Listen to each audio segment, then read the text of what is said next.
ஒரு சின்ன குட்டையில் தண்ணீர் குறைவாக இருந்ததினால் அதிலிருந்த மீன்கள் தண்ணீருக்காக பரிதவித்துக் கொண்டிருந்ததை பார்த்தார் ஒரு சாமியார்.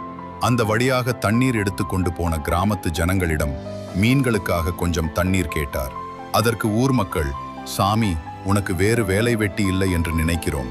10 வருடமாக எங்கள் ஊரில் தண்ணீரே இல்லை. நாங்கள் குடிப்பதற்காக எவ்வளவோ மைல் நடந்து போய் தண்ணீர் எடுத்துக்கொண்டு வருகிறோம். நீ மீன்களுக்கு தண்ணீர் வேண்டும் என்று கேட்கிறாயே, அதெல்லாம் தர முடியாது என்றார்கள். தண்ணீர் எங்கே கிடைக்கும் சொல்லுங்கள் என்று கேட்டுக்கொண்டு 10 மைல் நடந்து போய் தன் கமண்டலத்தில் தண்ணீர் கொண்டு வந்து குட்டையில் கொட்டினார். அங்கே இருந்த மீன்கள் எல்லாம் தண்ணீரில் சந்தோஷமாக நீந்தின. உடனே இடி இடித்து மழை பெய்தது. இந்த மாதிரி ஒரு சிறிய தர்மத்திற்கே மழையை வரவழைக்க முடிகிறதே. 10 வருடமாக தண்ணீரே இல்லை என்றால் நீங்கள் எவ்வளவு தான தர்மம் செய்ய தவறிவிட்டீர்கள் என்றார். நீதி.